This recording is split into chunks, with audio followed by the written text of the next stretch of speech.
You keep saying that you're almost done with him, right? You know he's not going to change. You see what it is. You've called it abuse. You get it. But yet you're still there. You're still thinking about it. You're not fully out. You might think you need a little more time. You're still trying to figure things out. But I don't think that you're waiting for him to change. You're waiting for a feeling, perhaps one that is never coming. I'm going to show you exactly what you're waiting for, why it's not going to change the way you expect it to, and why this is where women stay stuck for so long. My name is Lisa Sonni. I'm a certified relationship coach. I'm the author of 5 books, and I speak internationally on the subject of domestic violence, trauma bonds, abusive and toxic relationships, and I help women break free and rebuild themselves after they've left. Hit subscribe so you don't miss more videos like this. Here's what you're actually waiting for.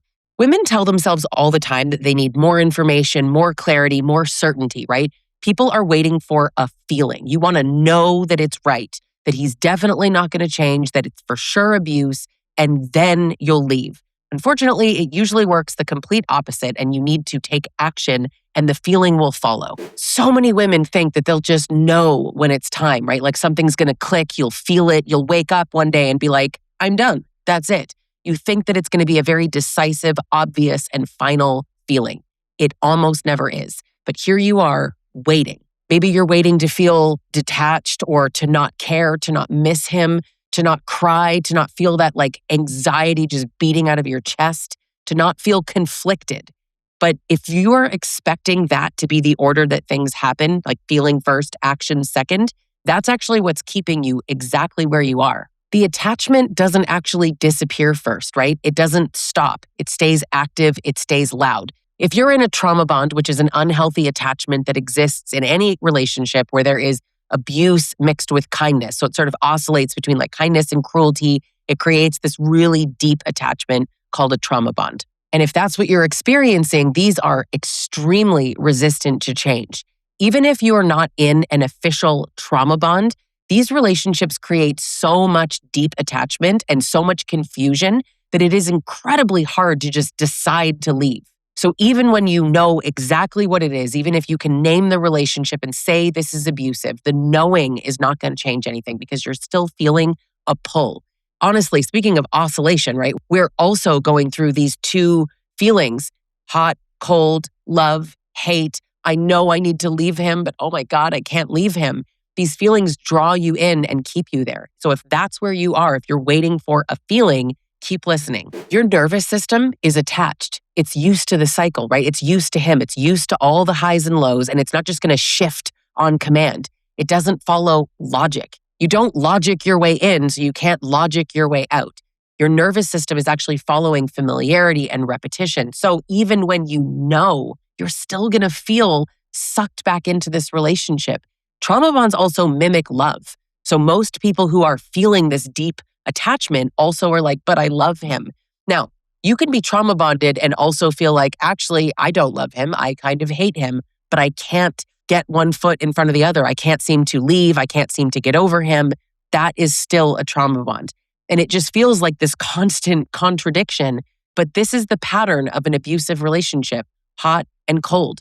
Always. And so you delay your decision to actually leave. You're waiting for a feeling. So you stay in this kind of almost area, and you keep thinking it through and revisiting and changing how you feel, right? Because when he's kind to you, you're like, see, there, that's why I'm here. And then when he's mean, you're like, oh my God, I need to leave him. But you don't because you're attached to getting the high from when he's good to you again. And so often in these abusive relationships, right, we talk about the hot and cold or good and bad. There's also this sort of neutral middle ground where he's not particularly awful. And that can also feel like relief.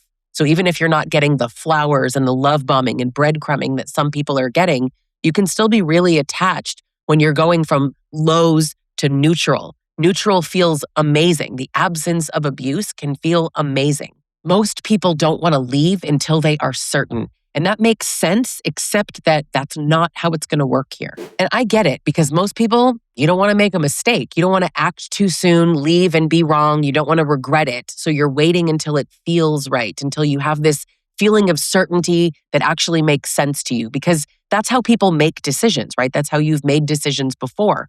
But this is different. Part of you knows that it's over, but part of you is still deeply attached. Both are very active feelings, both are very real. And so we go into this back and forth and we try to resolve it internally. And we think that one feeling needs to win, right? So you wait, but you stay in this tension. You don't move.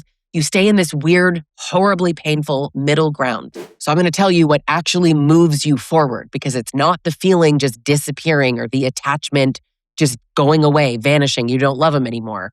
It's actually you making moves while you're still there. You're not going to wait for the confusion to resolve, because it's probably never going to resolve, given that he's doing it on purpose, given that he's creating confusion so that you stay. Confusion creates this weird paralysis, right? Because you want to know.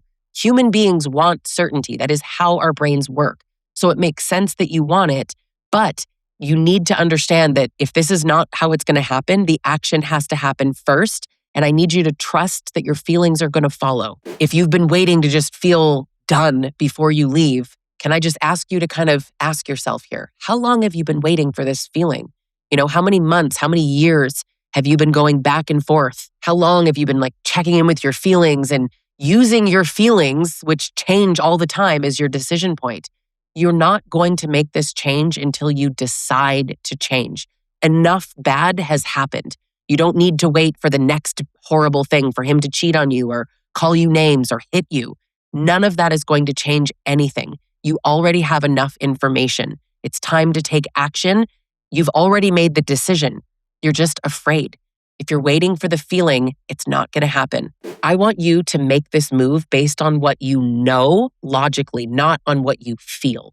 And I promise you that the attachment is going to fade over time. It's not going to disappear first. That's the uncomfortable truth that people need to understand. It's not clean, but this is what is going to move you. You're not waiting for him. You know that he's not going to change. You are waiting for something that absolutely doesn't come first. Subscribe if you're not already. And if you are feeling this, if you feel stuck, you can work with me one-on-one. I help women break trauma bonds. I also have a group coaching program called the Trauma Bond Recovery Group Coaching that I co-host with Dr. Peter Salerno. You can also check me out in my online community called She Rises Collective that I co-host with therapist Shelley Pumphrey. Thanks for watching, and I'll catch you in the next video.